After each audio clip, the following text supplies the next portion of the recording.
दोस्तों, अब हम इस लेसन में टाटा मोटर्स के लिए डीसीएफ मेथड यूज़ करके टाटा मोटर्स का वैल्यूएशन निकालने वाले हैं। तो अभी हम वही स्टार्ट करते हैं। उससे पहले हम लोग इसको थोड़ा फॉर्मेट करके लेते हैं। इधर हम लोगों को ग्रुप करना है इसको।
अभी हम लोगों को कुछ डेटा लेना है। इसके लिए हम लोगों को इसको कॉपी करना है, बैलेंस शीट को,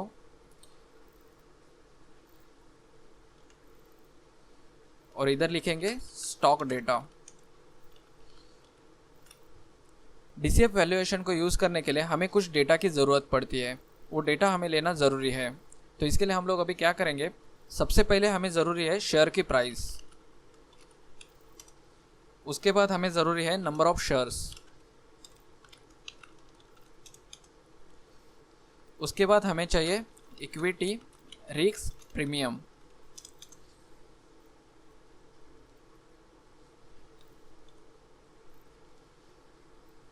उसके बाद हमें चाहिए रिस्क फ्री रेट। उसके बाद हमें चाहिए लीवर्ड बीटा।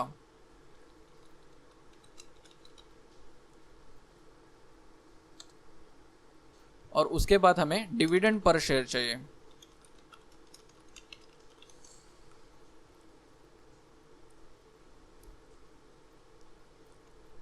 अभी ये जो सारा डेटा है वो हमें अलग अलग वेबसाइट से लेना है। इसके लिए हम लोग क्या करेंगे, इसके लिए हम लोग स्क्रीनर करके एक वेबसाइट है, उधर जाते हैं। इधर आपको सर्च करना है टाटा मोटर्स लिमिटेड, और इधर सर्च करने के बाद आपको इधर से एक्सेल में एक्सपोर्ट करना है डेटा। ये डेटा एक्सपोर्ट हो जाएगा तो आपको एक एक्सेल ओपन हो जाएगी। वो एक्सेल आप जब ओपन करते हो तो आपको इधर डेटा शीट करके मिलेगी। डेटा शीट में आपको मेटा करके मिलेगा। मेटा में आपको ये 4 टाइप्स ऑफ डेटा मिलेगा। तो इसमें से आपको नंबर ऑफ शेयर्स लेने हैं, फेस वैल्यू लेनी है, और करंट प्राइस लेनी है। तो फेस वैल्यू 2 रुपीज़ है। तो फेस वैल्यू अभी के लिए हमें ज़रूरत नहीं है। अभी हम लोगों को नंबर ऑफ शेयर्स की ज़रूरत है। तो अभी हम लोग क्या करते हैं, नंबर ऑफ शेयर्स कॉपी करते हैं और शेयर प्राइस कॉपी करते हैं।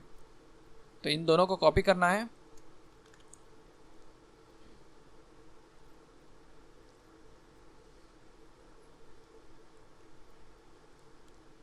पेस्ट वैल्यूज़ करके लेना है। तो इसमें हम लोगों को नंबर ऑफ, इधर शेयर प्राइस आएगी, कॉपी करेंगे इसको। तो इधर नंबर ऑफ शेयर्स आएंगे और उसके बाद शेयर प्राइस आएगी।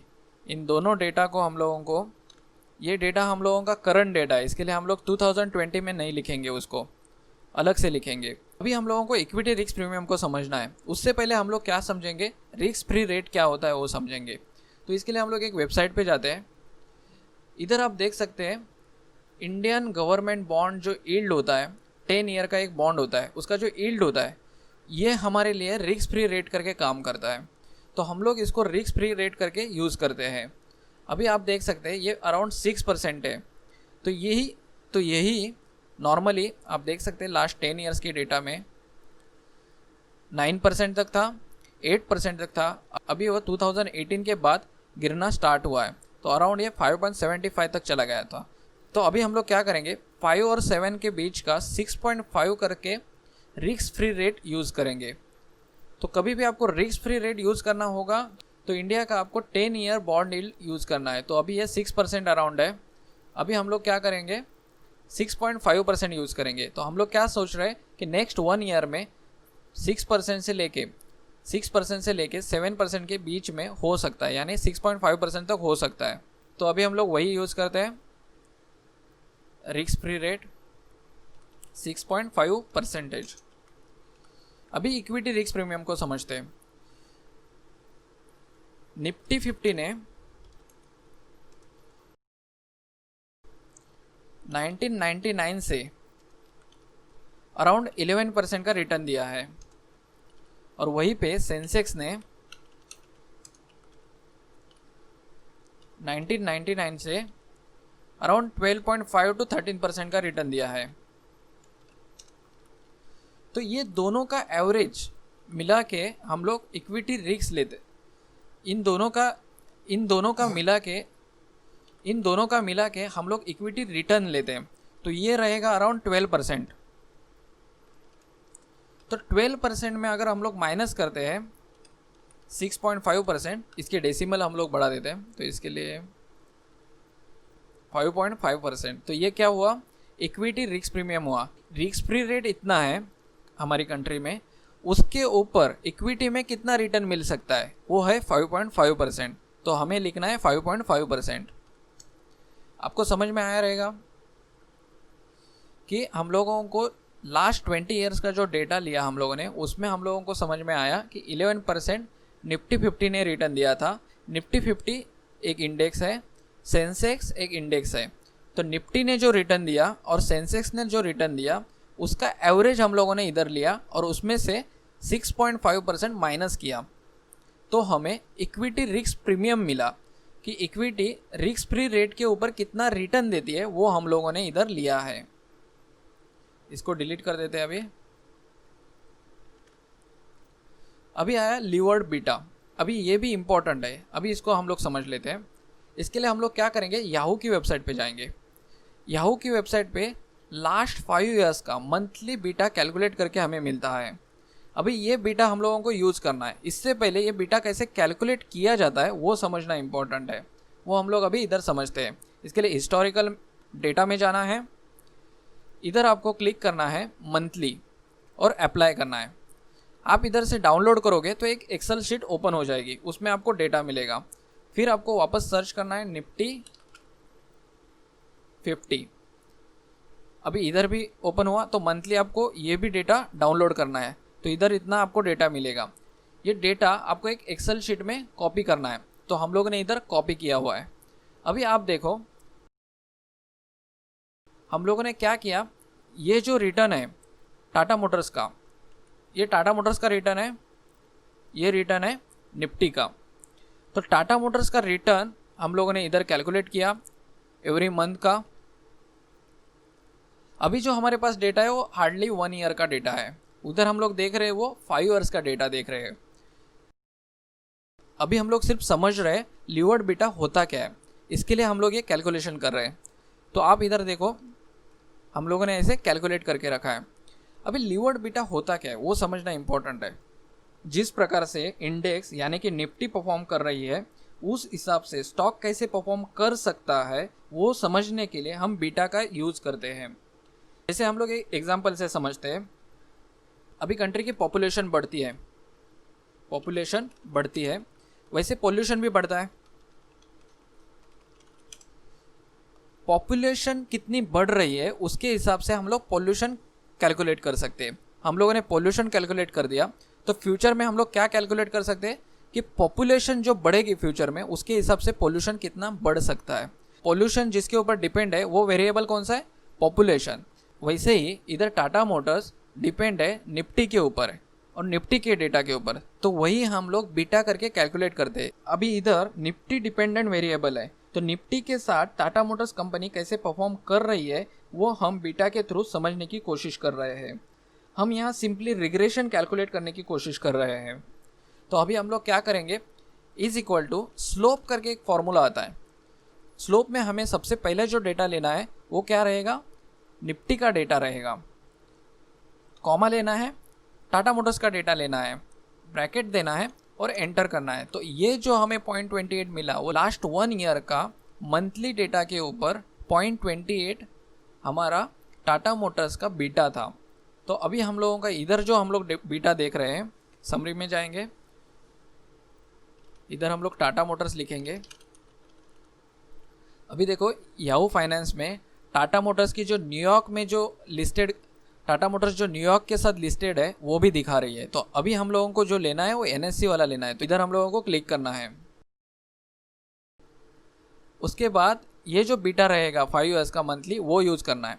नॉर्मली लोग यूज़ करते हैं 3 ईयर्स का, कोई लोग यूज़ करते हैं 1 ईयर का, लेकिन हम लोग जो यूज़ करने वाले वो 5 ईयर्स का यूज़ करने वाले, क्योंकि कंपनी लास्ट 5 ईयर्स में निफ्टी के साथ कैसे चल रही है वो हमें इधर से समझ में आएगा बीटा से। तो बीटा हम लोग इधर ले लेंगे, टाटा मोटर्स में जाना है, लीवर्ड बीटा लेना है, इधर 1.98।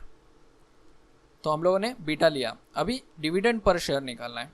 तो डिविडेंड पर शेयर के लिए इसी को हम बंद करेंगे इनकम स्टेटमेंट में।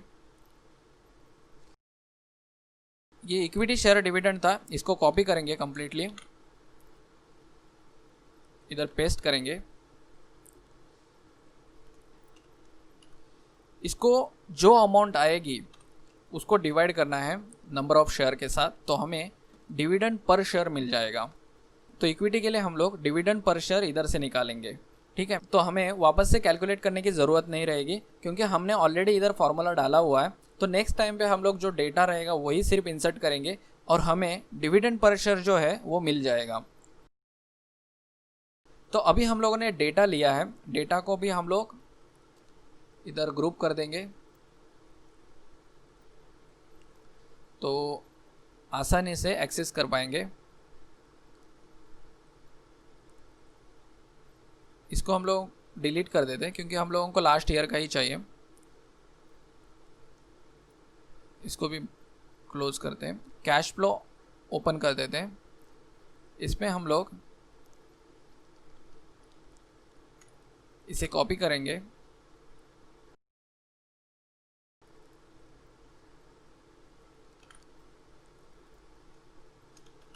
DCF valuation. तो जैसे हम लोगों ने लास्ट लेसन में देखा था कि हम लोगों ने क्या किया था, लास्ट लेसन में 10 ईयर्स के लिए कैश फ्लो कैलकुलेट किया था।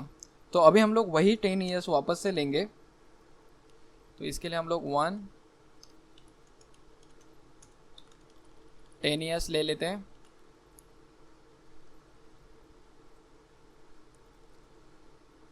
इधर लिखेंगे ईयर्स। इसके बाद हमें चाहिए free cash flow is equal to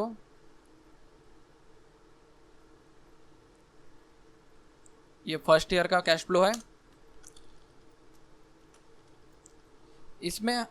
इसमें हम लोग अभी 10% एक्स्ट्रा कैश फ्लो ऐड करेंगे। तो हम लोग क्या करेंगे, is equal to into 1,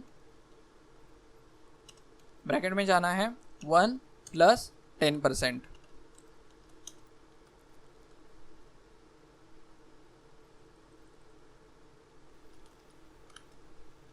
control R। तो अराउंड 17,000 करोड़ का कैश फ्लो हम एक्सपेक्ट कर रहे हैं टाटा मोटर्स से। हम लोग कुछ नंबर्स चेंज करेंगे बाद में, लेकिन अभी के लिए हम लोग यही कैलकुलेट करते हैं।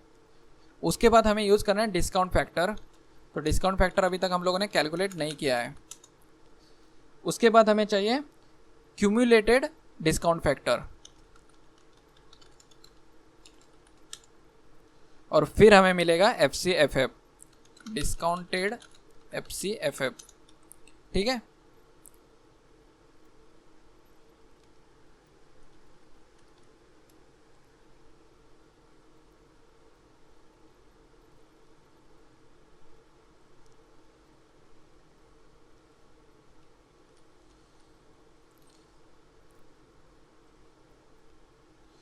अभी हम लोग कैलकुलेट करेंगे weighted average cost of capital.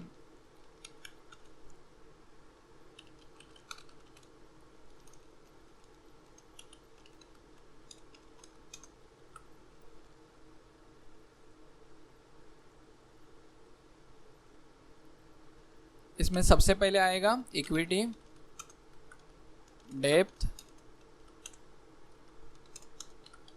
Dividend,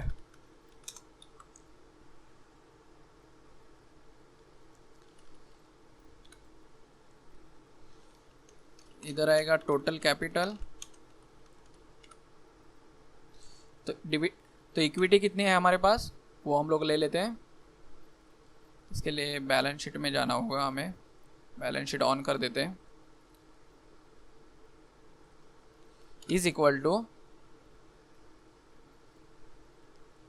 plus total share capital.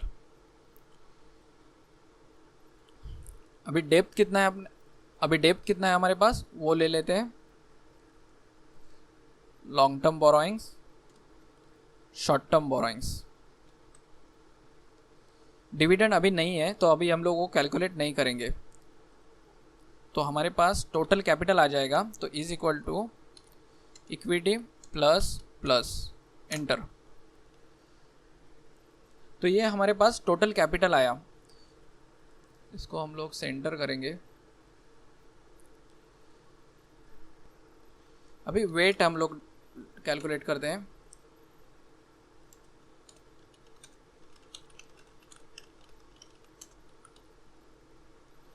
Is equal to divide, इसको हम लोग फिक्स करेंगे F4 से एंटर, परसेंटेज। इधर 0% आएगा क्योंकि है ही नहीं कुछ। इसके बाद कॉस्ट ऑफ कंपोनेंट,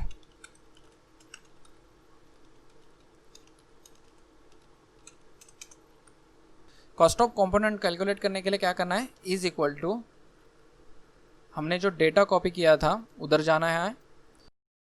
इधर हम लोगों को levered beta plus risk free rate करना है, इनटू करना है इक्विटी रिस्क प्रीमियम।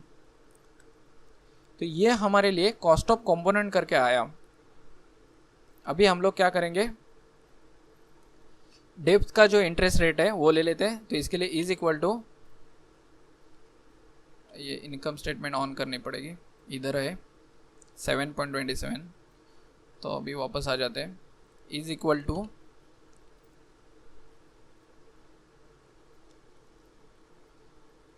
डिविडेंड के लिए हम लोग 0% लेते हैं। Is equal to into weight in cost of capital plus component weight in cost of capital plus enter. तो 11% कितना है ये, 11.19%। तो 11.19% हमारे लिए डिस्काउंट फैक्टर आया है। तो ये हम लोग इधर लेंगे। तो इससे पहले इसको फॉर्मेट करके लेते हैं।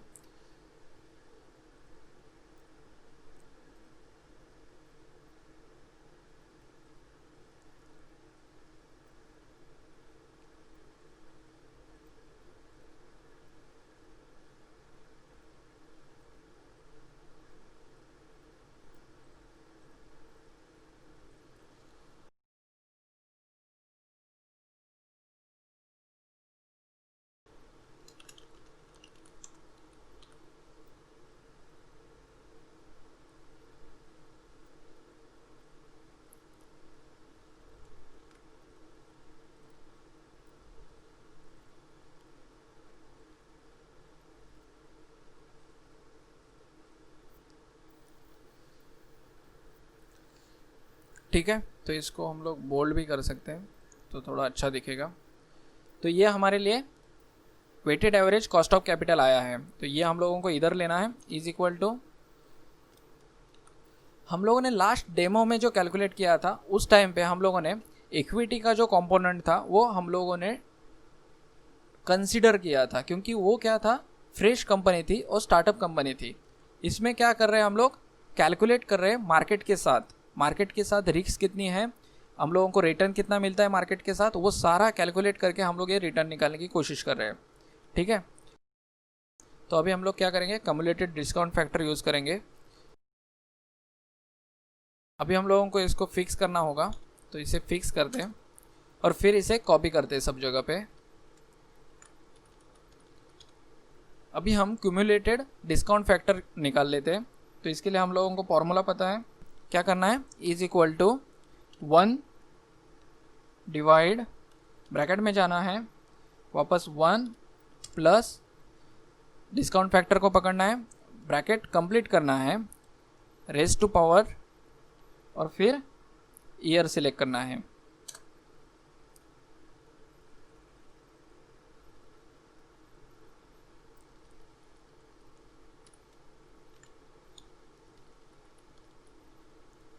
अभी देखो जिधर भी FCFF माइनस में रहेगा उधर फैक्टर यूज़ नहीं करना है, सेम अमाउंट यूज़ करनी है, और जिधर माइनस नहीं रहेगा उधर हमें फैक्टर यूज़ करना है।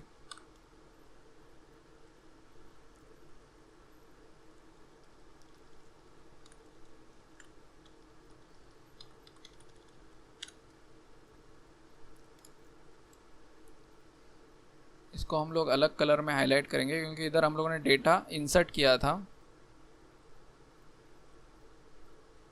ठीक है, तो ये 5 ईयर्स का डेटा हम लोगों ने इधर इंसर्ट किया था, वो समझ में आता है। अभी हम लोगों ने कैश फ्लो निकाला है, तो हम लोग आगे की स्टेप ले लेते हैं। टर्मिनल ग्रोथ रेट चाहिए हमें। अभी टाटा मोटर्स का बिजनेस जो है वो अलग अलग कंट्रीज़ में है, तो अगर हम लोग USA की इकोनॉमी लेते हैं, UK की इकोनॉमी लेते हैं, इंडियन इकोनॉमी लेते हैं, चाइना की इकोनॉमी लेते हैं, तो ये सब मिला के एवरेज करेंगे तो डेवलपिंग कंट्रीज़ और डेवलप कंट्रीज़ इनकी जीडीपी ग्रोथ रेट अलग अलग होती है। तो अभी हम लोग टाटा मोटर्स के लिए जो ग्रोथ रेट कंसीडर करेंगे वो रहेगी अराउंड 2.5%। 2.5% के ऊपर हम लोग कंसीडर नहीं करेंगे क्योंकि UK और USA की इकोनॉमी इतनी ग्रो नहीं होती है जितनी इंडियन इकोनॉमी ग्रो हो रही है, क्योंकि इंडियन इकोनॉमी डेवलपिंग कंट्री में आती है और बाकी की जो कंट्रीज़ की इकोनॉमी है जैसे UK है, जैसे US है, उनकी इकोनॉमी डेवलप कंट्रीज़ में आती है, तो उनकी इकोनॉमी बहुत रैपिडली नहीं ग्रो करती है। इसीलिए हम लोग ये जो परसेंटेज पकड़ रहे हैं वो बहुत कम पकड़ रहे हैं, 2.5% से ग्रोथ रेट। अभी इसके बाद जो हमें निकालना है वो net present value cash flow की रहेगी।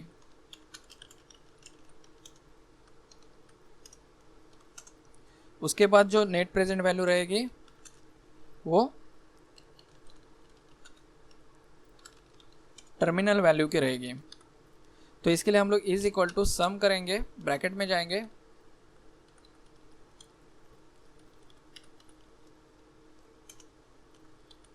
फिर वापस इज इक्वल टू, अभी हम लोगों को क्या करना है, टर्मिनल वैल्यू निकालनी है। तो टर्मिनल वैल्यू का हम लोगों ने फॉर्मूला यूज़ किया था, आप सबको पता है। तो इसके लिए हम लोगों को क्या करना है, is equal to last year की जो टर्मिनल वैल्यू रहेगी जो डिस्काउंटेड रहेगी उसको कंसिडर करना है। उसके बाद उसको डिवाइड करना है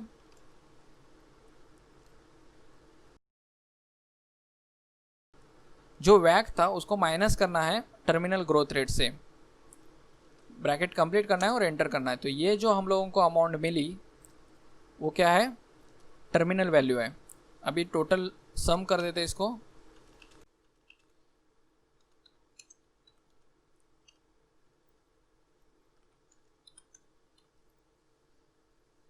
अभी इसमें हम लोग चेक करेंगे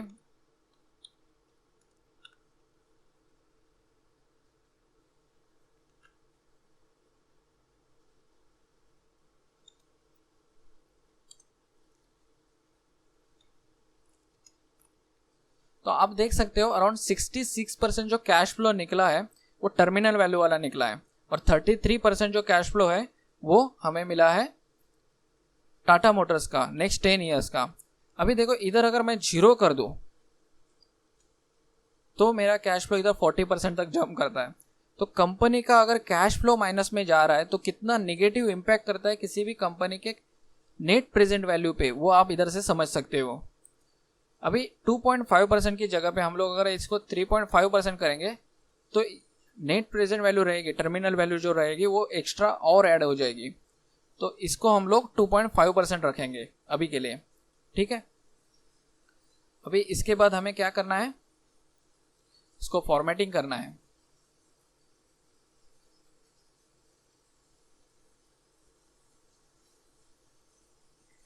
नेट डेप्थ लेना होगा, इसके बाद cash and cash plus investment,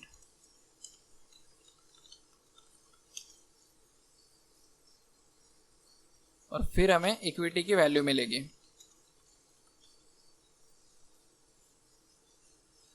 depth इधर ही है हमारे पास। अभी कैश और इन्वेस्टमेंट, हम लोगों ने इन्वेस्टमेंट अलग से नहीं कैलकुलेट की थी, तो अभी हम लोग वही कैलकुलेट करते हैं। तो हम लोग क्या करेंगे, बैलेंस शीट में जाएंगे। ये जो लाइन आइटम हम लोगों ने छोड़े थे दो नंबर्स, उधर हम लोगों को बैलेंस शीट में से डेटा लेना होगा। तो इसमें से हम लोग क्या क्या लेंगे, नॉन करंट इन्वेस्टमेंट्स लेंगे, कॉपी करेंगे इसको,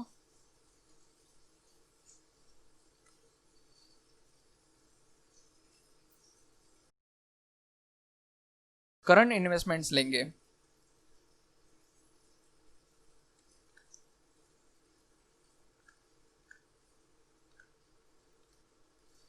तो ये हमारे पास तीनों लाइन आइटम है। तो अभी हम लोग वापस नीचे जाते हैं,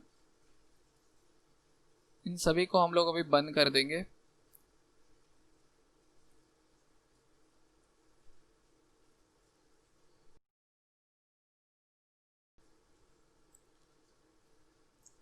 इज इक्वल टू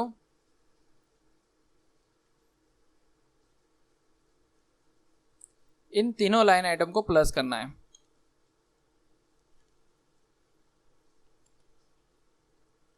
ठीक है, अभी हमें इक्विटी वैल्यू निकालनी है। तो इसके लिए क्या करना है, प्लस प्लस माइनस। तो ये हमारे पास जो आई वो इक्विटी वैल्यू है। इसको हम लोग हाईलाइट करेंगे, इसको हम अलग कलर से हाईलाइट कर देते हैं।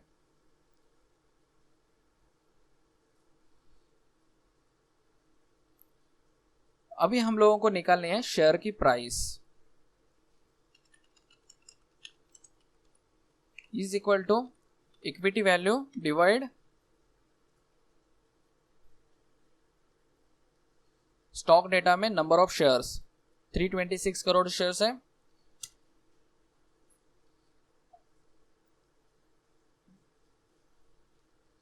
तो अभी हमारे लिए शेयर प्राइस आई है। इसके नीचे हम लोग करंट प्राइस ले लेते हैं, करंट मार्केट प्राइस रहेगी वो।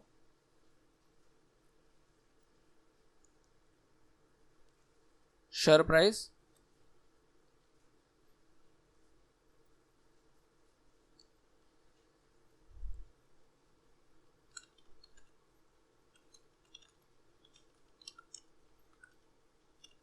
शेयर प्राइस जो निकली उसको डिवाइड करना है -1%। तो अभी हमारे लिए 41% अपसाइड दिखाई दे रही है, यानी कंपनी, इधर हम लोग अपसाइड लिखेंगे और डाउन साइड।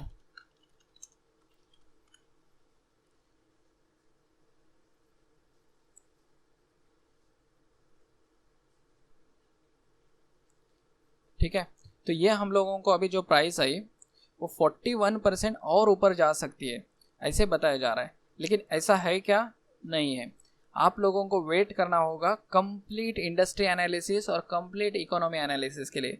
अभी हम लोगों ने सिर्फ सेटअप बना के लिया है और उसके बाद हम लोगों ने कुछ कैलकुलेशंस किए हैं। आपको ये सारे अजम्पशंस नंबर है ना,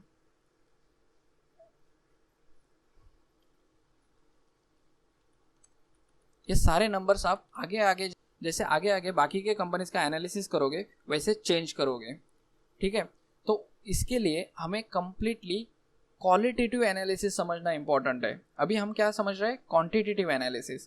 क्वालिटेटिव एनालिसिस में अगर कुछ हमें लगता है कि आगे कंपनी का परफॉर्मेंस ऐसे नहीं हो सकता है तो हमें इन नंबर्स को चेंज करना होगा।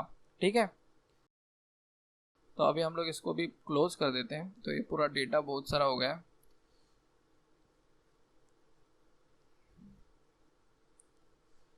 तो अभी हम लोगों ने क्या किया, डेटा लिया, उसके बाद अजम्पशंस लिया, income statement, balance sheet, cash flow बनाया, डीसीएफ वैल्यूएशन किया।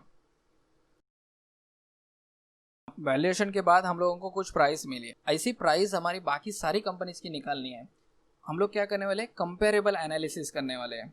और वो जब कंपेरेबल एनालिसिस कंप्लीट होगा उसके बाद हम कंपनीज को सिलेक्ट करेंगे जिसमें हमें इन्वेस्टमेंट करनी है।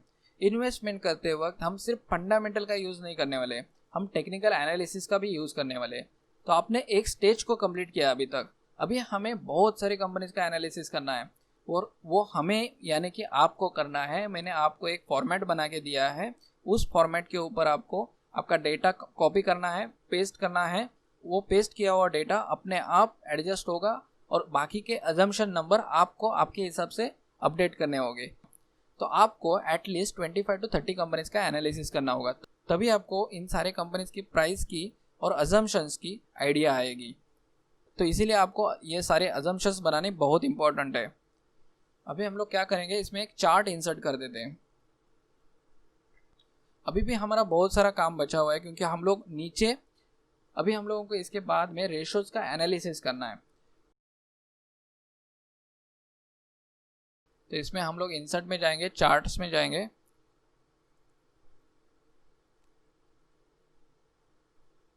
थोड़ा कम करेंगे इसको।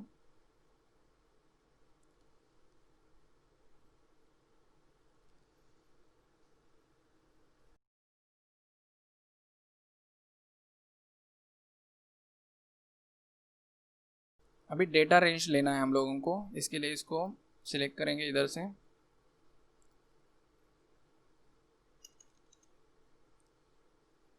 ऐड करना है, ऐड करना है, ऐड करना है।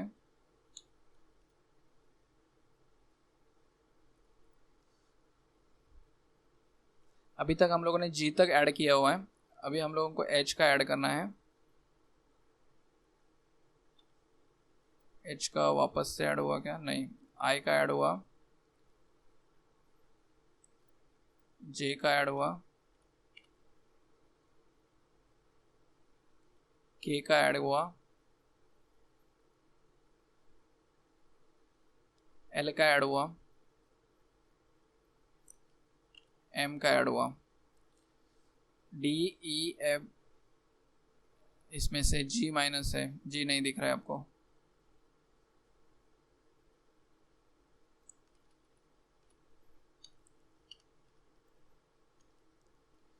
डी ई एफ, इधर जी आना चाहिए, एच आई जे के एल और एक ऐड करना है एम। ठीक है, इसको हम लोग ओके करेंगे। तो ये डेटा ऐड हो चुका है। अभी इधर हम लोग क्या करेंगे, सिंपल फॉर्मेटिंग यूज करेंगे।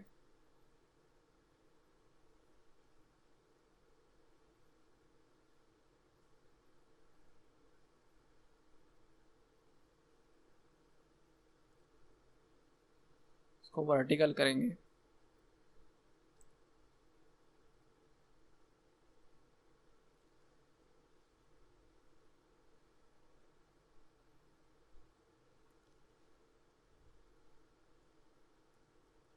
इसमें से ग्रिड लाइन माइनस कर देते हैं।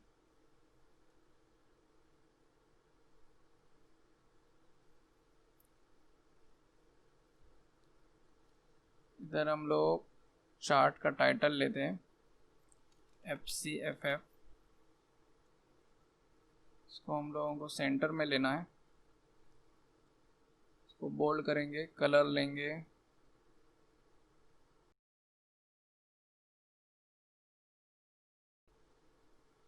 इधर जाएंगे 100%,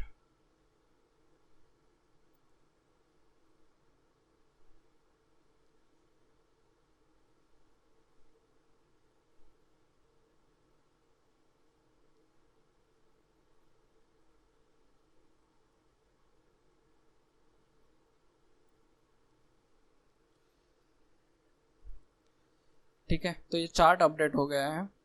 इसमें आपको अगर आपकी तरफ से जो ग्रिड लाइन चाहिए रहेगी वो आप इधर से ऐड कर सकते हो। इधर जाना है आपको, चार्ट एरिया में चार्ट स्टाइल्स, ये सब ओपन हो जाएगा। इसमें आप ट्राई करोगे क्या क्या है ऑप्शंस, तो आपको वो सारे ऑप्शंस मिल जाएंगे।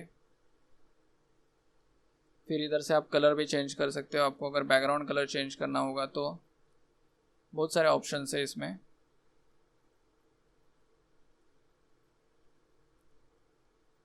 ठीक है, इसको क्लोज कर देते हैं। अभी हम लोग क्या करेंगे, नेक्स्ट लेसन में मिलते हैं और हम लोग रेशो एनालिसिस सीखेंगे। अभी हम लोगों ने इस लेसन में DCF का कैलकुलेशन किया, उसके बाद WACC का कैलकुलेशन किया, उसके बाद हम लोगों ने प्रेजेंट वैल्यू निकाली, उसके बाद हम लोगों ने शेयर की प्राइस निकाली।